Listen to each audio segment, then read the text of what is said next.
ভাই আমাদের লালমনি ডিভিশনের মধ্যে এটা হচ্ছে আরেকটা আইকনিক ট্রেন, যাকে আমরা অলিখিত আন্তনগর ট্রেন বলে থাকি।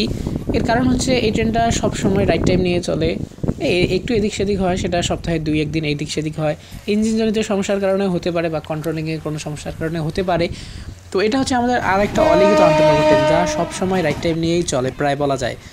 দেখেন আপনারা কিভাবে ট্রাক কাঁপিয়ে আমাদের দিকে ধেয়ে আসছে, মোটামুটি সাইক্লোনের মতন এগিয়ে আসছে আমাদের দিকে, টর্নেডোর মতন করে আশেপাশে ধুলোবালি সব কিছু আমাদের দিকে নিয়ে এগিয়ে আসছে। তো এটা হচ্ছে আমাদের সেই অলিখিত আন্তনগর ট্রেন আর কি, অলিখিত আন্তনগর ট্রেন আমরা বলি। আমাদের লালমনিরহাটের ক্রুরাই চালায়, যেহেতু আমাদের লালমনি ডিভিশনের ট্রেন বা আমাদের লালমনিরহাট থেকে চলাচল করে ট্রেনটা মূলত বিরল থেকে বুড়িমারির দিকে চলাচল করে, বিরল থেকে বুড়িমারি। আর এই ট্রেনটা হচ্ছে পার্বতীপুর আপনার হচ্ছে দিনাজপুর কমিটার বা লালমনি কমিটার বলা যায় দুটাকে। কোড হচ্ছে 6162 থেকে 7172। এটা আমাদের আরেকটা আইকনিক গাড়ি। আপনারা দেখতে পেলেন এর গতি বা এর যে অবস্থাপাতি, আপনারা সব কিছুটা হয়তো দেখতে পাইলেন। তো এটা হচ্ছে আমাদের সে অলিখিত আন্তনগর ট্রেন 71 আর 61, আর এইদিকে হয় 62 বা 72 কিলোমিটার ট্রেন। ধন্যবাদ।